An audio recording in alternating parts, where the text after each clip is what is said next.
नमस्कार जंटू में स्वागत आपका। मैं हूं योगेंद्र। आप देख रहे हैं खास खबर, और खास खबर में हम बात करेंगे राजस्थान विधानसभा के 75 साल के गौरवशाली इतिहास की। अमृत गौरव यात्रा, अमृत महोत्सव के तहत ये आयोजन निश्चित रूप से आजादी में अगर कहीं कोई आम जन की बात मुखर होती है, जो कानून का रूप होती है, जिस पर गहन चर्चा होती है, वो होता है किसी भी विधानसभा का सत्र, जिसे उस प्रदेश की लोकतंत्र का सर्वोच्च मंदिर माना जाता है, सबसे बड़ी पंचायत कही जाती है।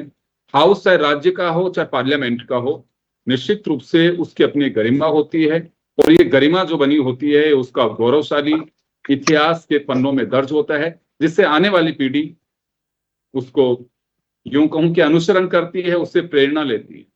राजस्थान विधानसभा का अपना एक इतिहास रहा है। इसने उपराष्ट्रपति भी दिए, लोकसभा स्पीकर जो वर्तमान में है वो भी दिए, और एक वक्त ऐसा रहा कुछ दिन पहले कि लोकसभा और राज्यसभा के सभापति दोनों ही राजस्थान के रहने वाले और इसी विधानसभा के सदस्य चुनकर के गए हुए 7 लोगों में से ही रहे। खैर, कुछ चीजें जब ये गौरवशाली इतिहास के उद्घाटन गौरव यात्रा का किया, ओम बिरला जो स्पीकर भी हैं लोकसभा के और इस विधानसभा में 11 साल वो रहे, इसी तरह से देश के उपराष्ट्रपति वो समापन समारोह में रहे।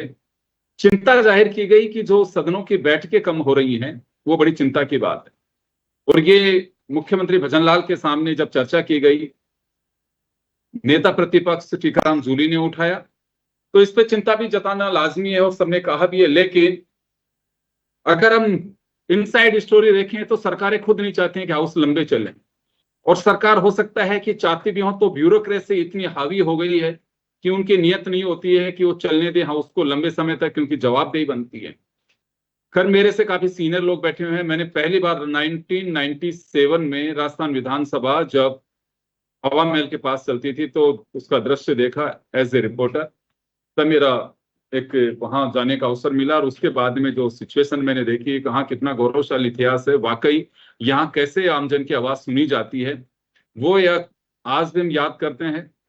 तो अभी जो हमारे पैनल में जो सब हमारे अतिथि हैं बहुत सीनियर हैं, उन्होंने कई मुख्यमंत्री देखे, कई दौर देखे, बदलती स्थितियां भी देखी, और विधानसभा की वो गर्माहट भी देखी, वो हंसी ठिठोले भी देखे, व्यंग और तंज भी देखे। तो आज हमारे साथ हम माननीय सदस्यों को भी जोड़ सकते थे, लेकिन एक पत्रकारिता के नाते हमने कोशिश की है, और हमारा मैनेजमेंट भी चाहता था कि जो सीनियर जर्नलिस्ट हैं उनसे भी एक बार इस गौरव यात्रा के बाद की बात की जाए।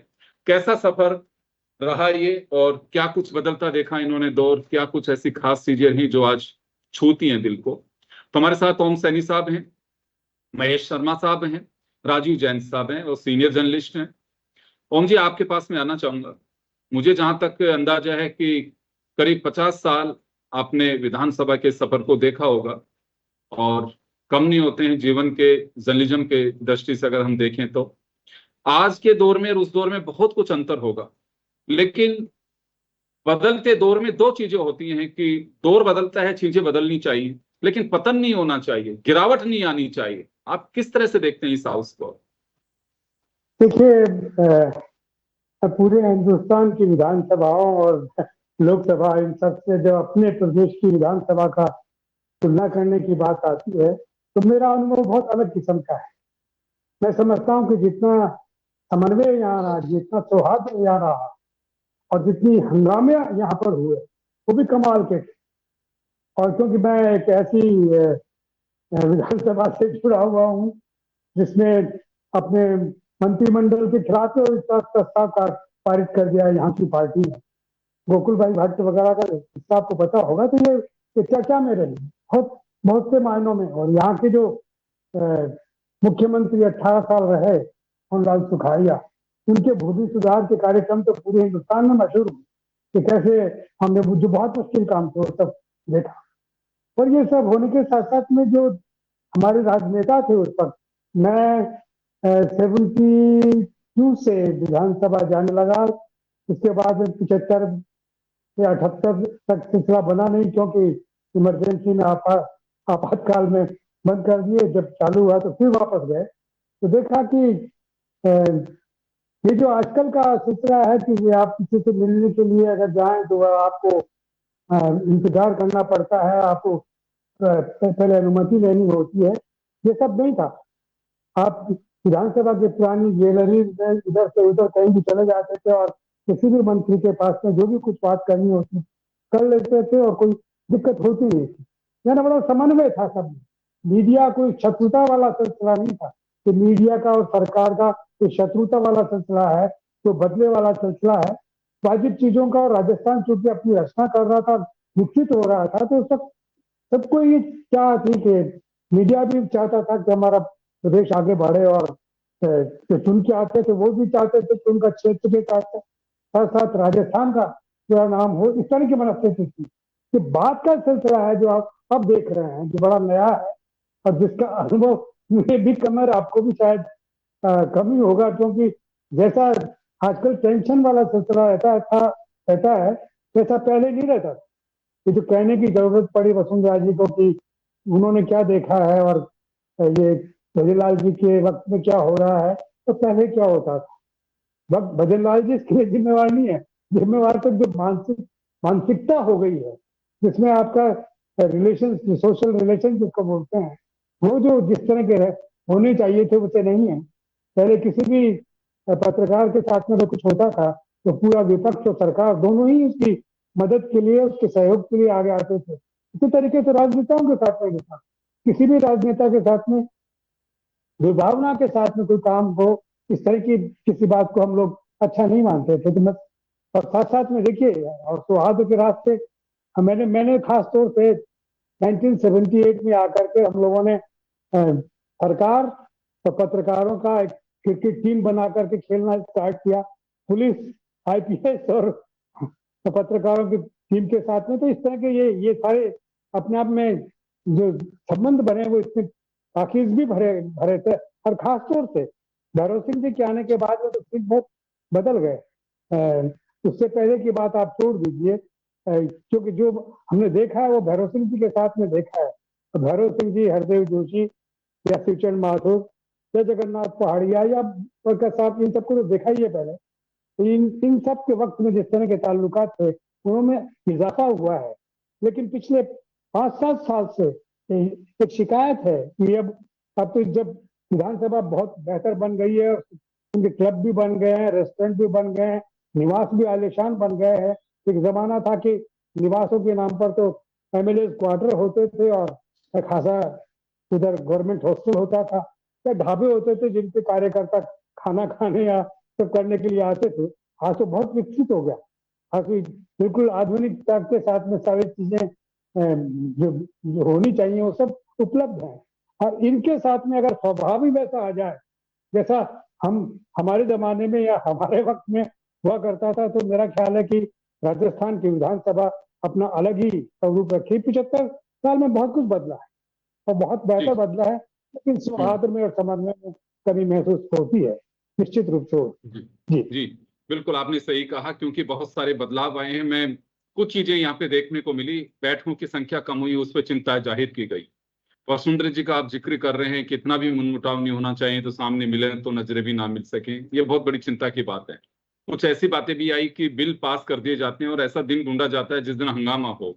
ये बहुत बड़ी चिंता की बात है, क्योंकि जो कानून आप प्रदेश में देने वाले हैं, और इसमें एक सरकार को किसी को दोषी नहीं ठहराया जा सकता, इसमें सभी सरकारें दोषी है। कि संसदीय कार्य मंत्री को लेकर के तो मुझे एक बार का ध्यान है, राजीव जैन साहब भी शायद उस वक्त थे, घनश्याम तिवारी जी ने कहा कि संसदीय कार्य मंत्री पहले एक कोऑर्डिनेटर की तरह काम करते थे कि हाउस लंबा चले, ज्यादा दिन चले, और जो सदस्य हैं उनके बीच एक ऐसा कंपटीशन हो कि वो इतना बेहतर बोला मैं पढ़ करके आऊं और भी अच्छे तरीके से बोलूं।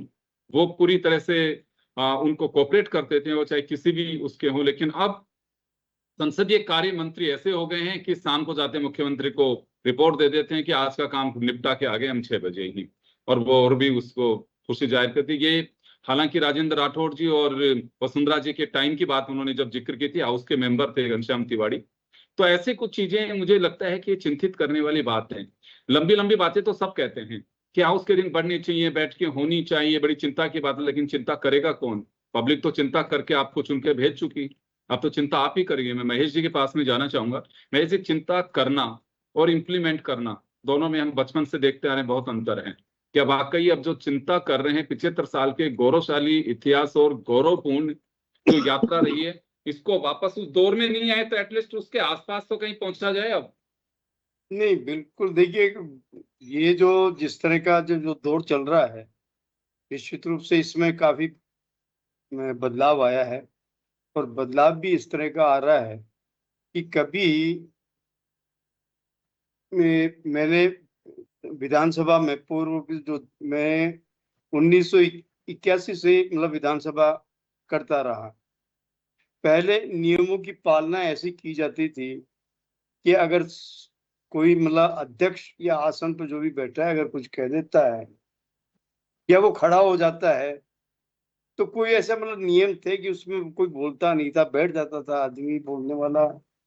लेकिन आज उन नियमों को कोई ध्यान ही नहीं देते, न उनके नियमों की पालना होती है। और पहले जो जिस तरह से हर चीज का रचनात्मक बहस होती थी, कहीं पे भी लीजिए किसी भी विषय पर एक मतलब ऐसी मतलब क्या कहते हैं रचनात्मक बहस होती थी जिसको लेकर के राजस्थान की बहबूदी और मतलब क्या कहते हैं जन कल्याण मुख्य होता था। सबसे सबसे पहले अगर मेरे को सब जो प्रभावित किया एक शिवचरण माथुर रावी व्यास नदी जल बंटवारे को लेकर के आए थे।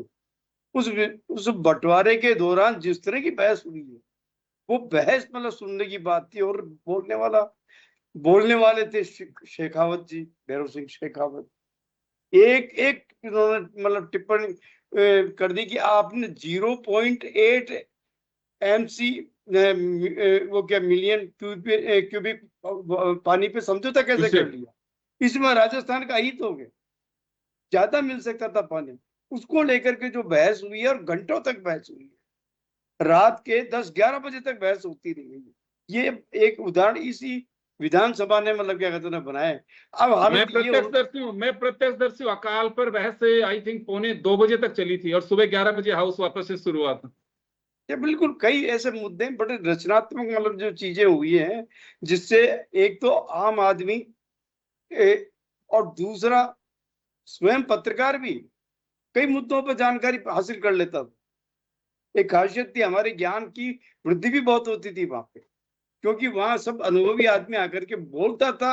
उसके बोलने में जो इसके आधार पे जो बनती थी कई पॉइंट्स तो ऐसे होते थे उनका आधार पे हम अलग से एक एक्सक्लूसिव आइटम भी बना लेते थे। उससे मिलजुल के आंकड़े लेना और कमियां वगैरह सारी चीजें मालूम हो जाती थी। तो एक तरह से ज्ञान का भंडार भी थी। अब तो ये है कि शोर ही शोर, शोर ही शोर, हर चीज पे शोर। प्रश्नकाल लो, शून्यकाल लो, या 335 का वो वाला जो पर्ची के माध्यम से जो भी मुद्दे उठाने हो, या पूरी मतलब बहस विधेयक बजट पे बहस हो या किसी भी हो, कहीं पे भी कोई नहीं ना पढ़ के ही नहीं आते। ये कमी भी देखना आप, किस सब्जेक्ट पे बोलना है क्या बोल जाते हैं। तो एक तरह से उनमें इतनी गंभीरता नहीं रही। साथ ही वो जो आपने ये जो एक मुद्दा बताया कि बैठकें कम होती जा रही, निश्चित रूप से मतलब क्या था, ये चिंता का विषय। जनता के लिए बना हुआ संसद ये भवन, विधानसभा, जिसमें जनता के मुद्दों के लिए उनके पास इतनी फुर्सत नहीं है। और जबकि आप भारी भारी भत्ते लेते, हर बैठक के भत्ते लेते हैं, लेकिन उसमें इस तरह से मतलब बनाते हैं शेड्यूल कि उसमें ज्यादा तो दिन हो जाए और मतलब क्या कहता है उनका भत्ता तो बढ़ जाए इसके आड़ में, लेकिन मुद्दे इतने नहीं आते जिसमें बहस होनी चाहिए। देखो सरकार अपना पूरी तरह से बहस में कोई फैसला ले चुकी। हालांकि इस विधानसभा का इतिहास ये रहा है कि रात के 4-4 बजे तक भी चली है विधानसभा। जिस समय स्टार्ट 52 से लेकर के मतलब आप ये 85 तक की बात बता रहा हूं मैं, उस दौरान ये भी बात हुई। कभी कोई बहुत कभी ऐसा कोई ऐसा मतलब पहली बार ऐसा केस हुआ था जिसमें मतलब इतनी मतलब पक्ष और विपक्ष में ऐसी भिड़ंत हुई थी जिसको लेकर के किसी सुरक्षा कर्मी पे हमला हुआ, उसकी पेंट खोल करके फेंक दी गई। और उसके बाद में निरंतर जिस तरह से जो मतलब सदस्यों का व्यवहार वगैरह जो था वो धीरे धीरे धीरे धीरे धीरे ऐसे और ज्यादा अखबारों में कवरेज भी हाईलाइट हंगामे को मिलती है। ये भी एक मतलब देखा जाए तो इसके लिए मीडिया भी जिम्मेदार। कहीं स्पष्ट रूप से ये कहते, कभी कभी समय को लेकर के भी ऐसा हो गया था कि साहब 5 बजे बाद हम कोई मतलब एक लाइन नहीं लिखेंगे, ये भी एक चीजें हुई थी। ये नहीं होनी चाहिए, क्योंकि जितना जितना मीडिया और जितना मतलब विधानसभा आम पब्लिक के प्रति रेस्पॉन्सिबल है या उसकी जवाबदेही उसकी बनती है, उसके प्रति वो अपने कर्तव्यों से दूर नहीं हो सकता। और आप ये देखिए कि ये जो चीजें हैं ये हमारे लोकतंत्र को कमजोर करती है। समय का नहीं आना, समय पे नहीं, समय पे मतलब इन चीजों को नहीं उठाए जाना। कभी कभी गंभीर कोई घोटाले होते हैं तो उसको दबाने के भी प्रयास होते हैं, इधर से भी जनता तालमेल दोनों। कभी कभी जो होते हैं पर्दे के घोटाले, तो पीछे होते जो ही खेल रहते हैं। होता है, पर्दे के पीछे घोटाले जो तो खेल, होते ही रहते हैं, कभी कभी नहीं होते हैं घोटालों की तो चर्चा होती ही रहती है। नहीं चर्चा होगी लेकिन बाद में उसमें कुछ एक्शन नहीं होता, ये भी एक बड़ी बात। और घोटाले निरंतर चलते रहते हैं, बाद में एक टाइम आता है वो बिल्कुल चुप, सब दोनों साइड दोनों पक्ष मतलब चुप्पी साथ बैठ जाते। दूसरा, अब ऑनलाइन हो गई, देखिए अंतर इतना हो रहा है कि डिजिटलाइजेशन ज्यादा हो गया है और आगे भी बढ़ खैर रहा वो है। तो समय के साथ भी इसकी आवश्यकता भी थी, अब होना चाहिए था ये। आज ये कि आपको मतलब विधानसभा जाने की जरूरत है नहीं, आप ऑनलाइन मतलब क्या कहते हैं उसमें यूट्यूब पे देख सकते हो क्या कार्रवाई हो रही क्या नहीं है। लेकिन ये बात जरूर है कि उसमें आसन ज्यादा दिखाई देता है या मंत्री ज्यादा दिखाई देता है, जो विपक्ष का जो बोलने वाला है वो इतना मतलब क्या कहते हैं क्या हो रहा है सदन की, वो अभी स्पष्ट नहीं नजर नहीं आती है। खैर ये तो समय के साथ साथ और भी आगे और बढ़ता रहेगा और भी इसके चलिए मैं प्रयास होते रहे। वापस लौटूंगा आपके पास में। राजीव जैन साहब का रुख करना चाहूंगा मैं। राजीव जी आपके पास में आना चाहूंगा मैं। आप, क्योंकि आज विधानसभा में इस बात की भी चर्चा थी कि जो सीनियर्स हैं उनसे सीखना चाहिए। आर्काइव में अगर आप जाकर के देखेंगे तो उन्होंने क्या क्या संबोधन दिया, किस बात पे क्या कहा। एक पहले की चीजों का जो उस वक्त हमने देखा भी है, हालांकि मिडिल टाइम मानिए हमने जब देखा विधानसभा का, और बिगनिंग जब से रही होगी, आप लोगों ने उस समय के दौर की सुना होगा। अगर किसी को बोलने का अवसर मिल रहा है तो दाएं बाएं की बातें नहीं होती थी, टू द पॉइंट, जिस बिल पे बोलना है उसी पे। और बिल की कॉपी, बिल का सर्कुलर, बिल से जुड़ी चीजें विधानसभा के सदस्य के पास में समय से पहुंचती थी, और अगर नहीं पहुंची तो गाज गिरना किसी पे तय है। सदन को अगर गुमराह किया, मैंने कई प्रोसीडिंग पढ़ी उसमें, अगर सदन को गुमराह किया और किसी ने अगर ये बात खट से पकड़ ली और अगर उस आवाज को उठाए तो सस्पेंड होना या कार्रवाई होना हाउस के वहीं पे, ये नहीं बाद में देख लेंगे। कल किसी ने नहीं देखा वहां कार्रवाई में। तो राजीव जी, एक ये भी एक विधानसभा कुछ संरक्षण भी प्रदान करने लग गई आजकल, जिनकी गलतियां होती हैं उनने। देखिए योगेंद्र जी, अब मतलब इतना लंबा इतिहास रहा, 75 साल पूरे हुए, तो एक मतलब ठीक है, मौजूदा पूर्व सदस्यों सबको बधाई, एक शुभकामनाएं हैं इस अवसर की। लेकिन जो अभी चर्चा अपनी चल रही है, जो ओम जी और महेश जी ने जिस तरीके से जिक्र किया पुरानी चीजों का, तो उसमें कहीं ना कहीं गिरावट आई है समय के साथ। और दूसरी क्या है कि भाषा की मर्यादा भी मतलब कहीं ना कहीं बहुत, जिसको कह सकते हैं कि बहुत टूटी है। पहले की जब हम प्रोसीडिंग देखते हैं या पहले के लोगों से सुनते हैं, तो भाषा की गरिमा तो रहती थी। विचारधारा की लड़ाई तो हमेशा से रही है, पक्ष रहा है विपक्ष रहा है, तो उनमें आपस में तकरार तो रही है। लेकिन कभी इस तरीके के जो मतलब भाषा की पिछले कुछ 15-20 सालों में जो टूटी है मर्यादा, उसमें बहुत तेजी से बहुत चीजें आई हैं। और दूसरा एक विधायी, अब विषय वस्तु जैसा आपने कहा किसी विधेयक पर चर्चा है तो उसी पे उससे संबंधित विषयों पर बोलना है, तो आजकल तो वो चीजें भी नहीं होती, विषय से भटक जाते हैं। जिस चीज पे, जिस इशू पे, जिस मुद्दे पे चर्चा या बहस होनी है, उसके अलावा दूसरे मुद्दे पे चले जाते हैं। बहस का मतलब दिशा ही बदल जाती है। आप यदि पुरानी चीजें देखें, अभी जिक्र हो रहा था, मैंने तो कुछ थोड़ा बहुत तो है विधानसभा की लाइब्रेरी में पुराने जमाने के भूमि सुधारों और जमाबंदियों से संबंधित तो चीजों को पढ़ा है। तो उस जमाने में तो ना तो कोई ये सोशल मीडिया होता था, ना गूगल होता था जिससे जानकारी जुटा ले। उस जमाने के जो नेता होते थे वो जिस ढंग से मतलब वास्तविक स्थिति जो धरातल पे लोग चीजें को समझते हैं, उन चीजों को, उन भावनाओं को व्यक्त करते थे, वो विधेयक में बनती थी। और वही कानूनों के रूप में हमारे सामने आज पुराने कानूनों को हम देख लें और मौजूदा समय में जो पिछले 15-1 सालों में जो कानून बनने लगे, उन पर कहाँ बहस हो पाती है। कोई मतलब आम आदमी की जरूरतों की चीजों पे तो कोई मुद्दा आ ही नहीं पाता।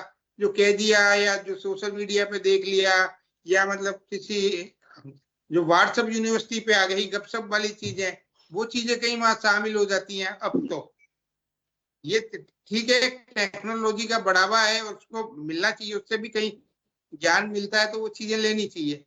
लेकिन सर्वोच्च मतलब वो सदन है, वहाँ जनता के हित की बात होना चाहिए।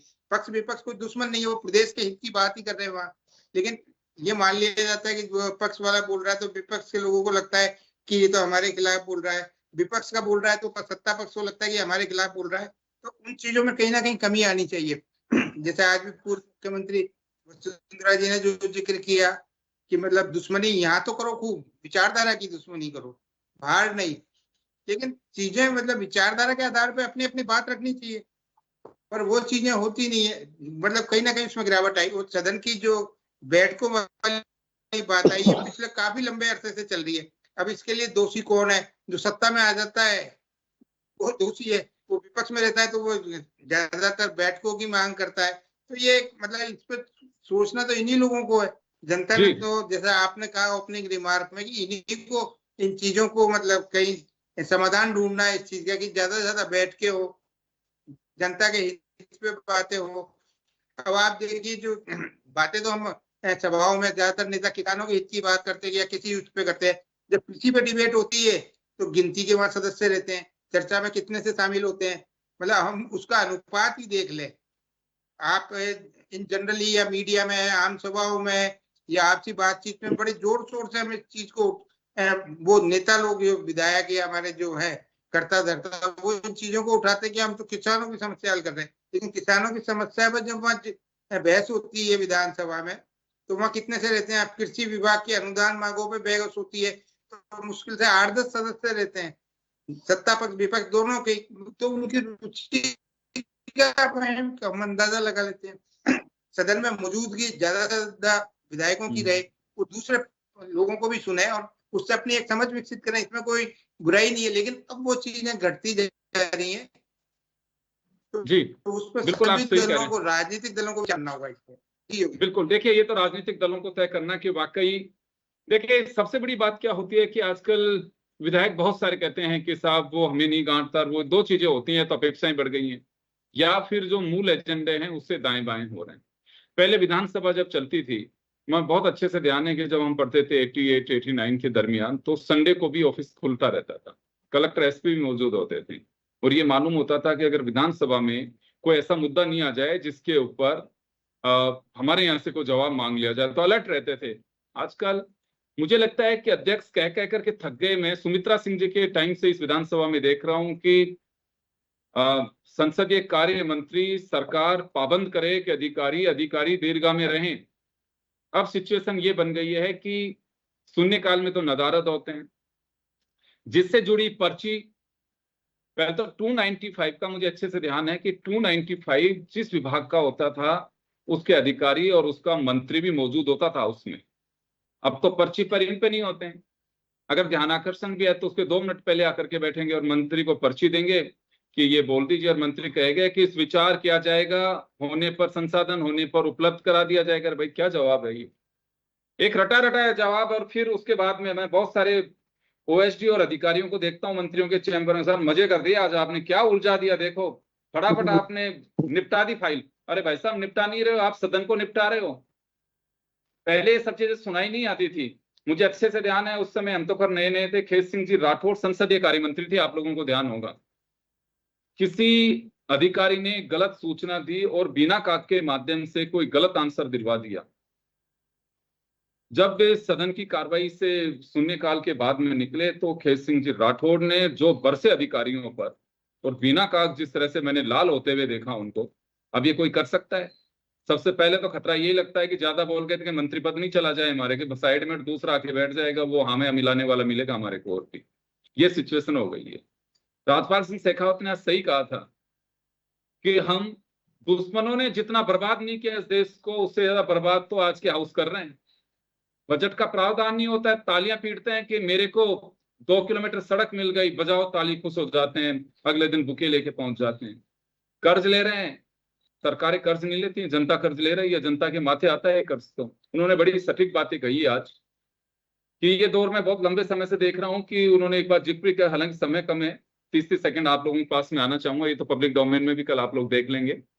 मैं ओम जी आपके पास में आना चाहूंगा, खैर ये गौरवशाली इतिहास बना रहे और कोशिश करेंगे कि अपनी बात एक सुझाव के रूप में देवनानी जी तक पहुंच सके या ओम बिरला जी तक पहुंच सके।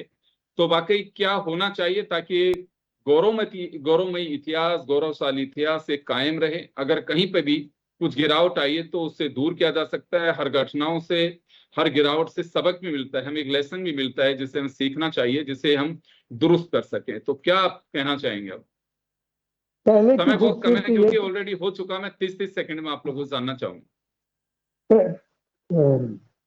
पहले ये होता था कि हम संपूर्ण राजस्थान के लिए सोचते थे, जो भी विधानसभा में बैठे हैं, और मंत्रीगण जो है उस विकास के बारे में सोचते थे। वो सब विधानसभा क्षेत्रों तक सीमित हो गया और उनके इंटरेस्ट बढ़ गए, जितनी विधानसभा की सीटें हैं उतने चल गए, तो कन्फ्रंटेशन वाला सिलसिला आ गया। तो विगत की जो सुंदर सुंदर बातें हैं, बेहतर बातें हैं, उनको लेते हुए भविष्य के लिए सौहार्द के साथ में कैसे और ठीक आगे बढ़ा जा सकता है, और ये जो हाउस का वक्त बर्बाद होता है और उसमें जो बेहतर हो सकता है उसके लिए काम करना चाहिए, और उसके लिए सहमति होनी चाहिए। आप अपने विपक्ष के उसको भी प्रोटेक्ट ना करें, आप सरकार को प्रोटेक्ट ना करें।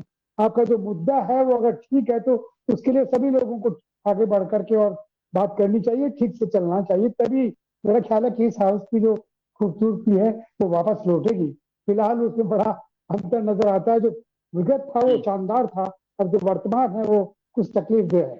जी जी, मैं महेश जी आपके पास में आना चाहूंगा। मैं आपसे जानना चाहूंगा कि पहले विधानसभा का सदस्य सत्ता पक्ष का हो चाहे विपक्ष का हो, अब तो विधायक कहते हैं भाई हमारी सरकार नहीं है।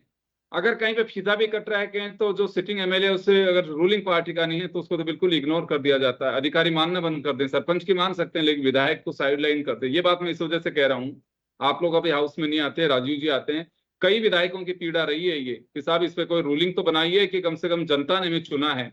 हारा हुआ विधायक स्टेज पे होता है और हमें निमंत्रण तक नहीं मिलता है। देखिए, ये कुछ जो नियम वगैरह जो थे दीपेंद्र सिंह शेखावत के टाइम पे जोरदार हुए, उन्होंने इम्प्लीमेंट भी करवाया था, करने की कोशिश भी की थी, कुछ लोगों के खिलाफ कार्रवाई भी अफसरों के खिलाफ हुई, लेकिन उसके बाद में फिर वही ढीलापन आ गया वैसे। सवाल ये हो रहा है कि आज की तारीख में विधानसभा हो चाहे लोकसभा हो, इनकी जो बैठकें होती है उसका मतलब क्या कहते हैं ना, एजेंडा क्या होता है? उसका एजेंडा होता है राजनीति, न कि लोक सेवा का। लोक सेवा के कल्याण की बातें एक साइड में हो जाती है और वहां पे राजनीति ज्यादा फैली जा रही है, और राजनीतिक एजेंडे के हिसाब से उसको, उस मंच को राजनीतिक एजेंडे के रूप में इस्तेमाल किया जाता है कि चुनाव में उसका फायदा मिले किसी न किसी रूप में। ये नहीं होना चाहिए। चलिए मैं माफी कल्याण होना चाहूंगा चाहिए सर, मैं माफी चाहूंगा, रोकना चाहूंगा। राजीव जी आपसे एक्सट्रीमली सॉरी कि मैं आपके पास में नहीं आ पाऊंगा क्योंकि समय हो चुका है। खैर चलिए, गौरवशाली इतिहास रहा और कुछ ऐसी चीजों को हमने डिस्कस किया है जो वाकई होना चाहिए, क्योंकि विधायिका अगर मजबूत होगी तो सारा सिस्टम मजबूत होगा। मजबूती उस मायने में होनी चाहिए, अगर कानून भी बन रहा है तो उसका लॉजिक होना चाहिए, उसकी डेप्थ होनी चाहिए, जनता के जहन में उतरना चाहिए। ये नहीं है कि ये उस सरकार उसकी है, गवर्नर किसी का है, दूसरी पार्टी से ताल्लुक रख के केंद्र में भेज दिया। तो ये जो चीजें, कुछ टकराव की स्थितियां कई राज्यों में देखने को मिली हैं, ये सब नहीं होना चाहिए। कुछ टाइम के लिए तो खुशी मनाई जा सकती है, लेकिन ये डेमोक्रेसी का गर्त में ले जाना है जिस पे चिंता होनी चाहिए। मुझे लगता है तभी अमृत महोत्सव सार्थक रहेगा, क्योंकि आगे की चिंता भी हमें करनी चाहिए। ये पीड़ादायी समय होता है कि कुछ समय तो हमने वाहवाही में निकाल दिया, लेकिन आगे स्थिति क्या बनेगी वो किसी को अंदाजा नहीं है। सभी का बहुत बहुत शुक्रिया। खास खबर में इतना ही, दीजिए इजाजत, नमस्कार।